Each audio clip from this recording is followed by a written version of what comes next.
हाँ दोस्तों, आज हम आपके लिए इस वीडियो में दुनिया की 8 सबसे सनसनीखेज भूतिया गुड़ियों के बारे में बताने जा रहे हैं जो दोस्तों आज भी अस्तित्व में हैं। तो इसलिए दोस्तों वीडियो को एंड तक जरूर देखते रहिए। तो चलिए दोस्तों वीडियो को शुरू करते हैं।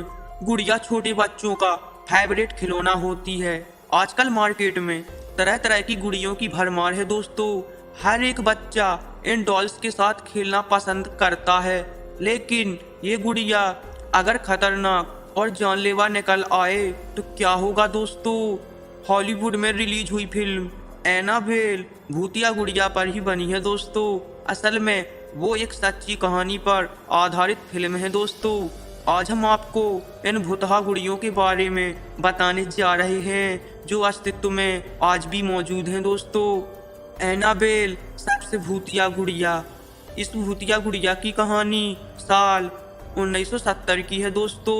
अमेरिका में एक माँ ने अपनी बेटी डोना को उसके जन्मदिन पर यह गुड़िया गिफ्ट दी थी दोस्तों। शुरुआत में तो वह गुड़िया सिर्फ एक खिलौना थी, लेकिन धीरे धीरे वह गुड़िया हाथ फैलाने लगी। इसके बाद अगर उसे रात को कुर्सी पर रखा जाता तो वह सुबह जमीन पर पड़ी मिलती थी। कभी कभी गुड़िया पर खून के धब्बे लगे हुए मिलते थे दोस्तों। इसके बाद दोस्तों डोना की मां ने पैरानॉर्मल एक्सपर्ट एड और लॉरेन वॉरेन को बुलाया। वॉरेन ने गुड़िया को देखकर बताया किसी बेहद शक्तिशाली आत्मा ने इस पर कब्जा कर रखा है। इस गुड़िया को तंत्र मंत्र के सहारे से बड़ी मुश्किल से काबू किया गया। इसके बाद इसे वॉरेन के ओकलट म्यूजियम में शीशे की शोकेस में रखा गया है दोस्तों, और इसे हाथ ना लगाने की चेतावनी भी दी गई है दोस्तों। रॉबर्ट एक खिलौना है। रॉबर्ट यूजीन ओटो नाम के एक व्यक्ति को ये खिलौना उसके नौकर ने उसे गिफ्ट में दिया था दोस्तों। यह नौकर काला जादू जानता था और उसने खिलौने पर काला जादू किया था। यह खिलौना बोलता भी था दोस्तों। रॉबर्ट के माता पिता ने उसे कई बार रॉबर्ट का नाम लेते सुना भी है दोस्तों। यह खिलौना अब ईस्ट मार्टिलो म्यूजियम में है दोस्तों। मैंडी असाधारण शक्तियों वाली गुड़िया। मैंडी नाम की इस डॉल की मालकिन ने बताया कि इस डॉल में कुछ असाधारण शक्तियां थीं। उसने बताया आधी रात को घर में किसी बच्चे के रोने की आवाज जोर जोर से सुनाई देती थी। जहां ये डॉल पड़ी होती थी उस कमरे की खिड़कियां खुद ही खुल जाया करती थीं और हर बार घर में बड़ी अजीबोगरीब घटनाएं होती थीं। फिर उसने साल 1991 में इस डॉल को म्यूजियम में दे दिया था।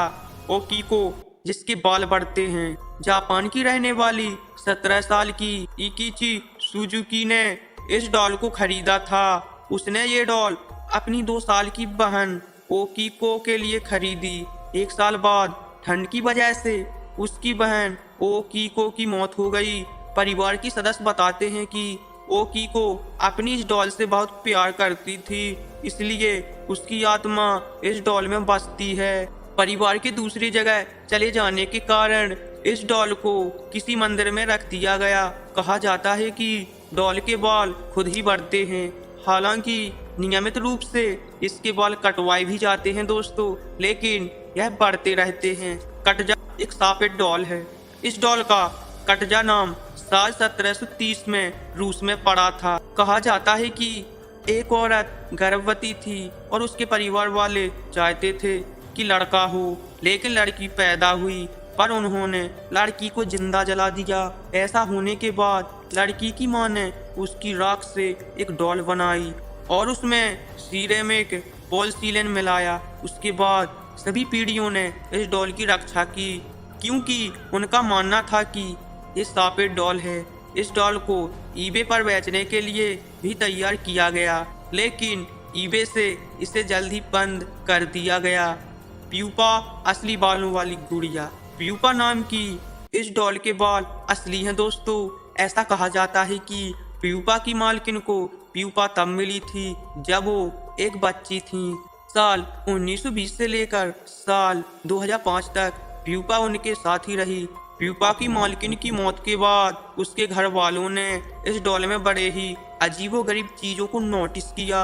घर की शोकेस में रखी इस डॉल के पास अगर कोई जाता है तो वहां से गिलासों के खटखटाने की आवाजें सुनाई देती थीं। ऐसा लगता कि प्यूपा अपने हाथों और पैरों से गिलास को तोड़ने की कोशिश कर रही हो। ऐसा लगता कि वो वहां से बाहर निकलना चाहती थी।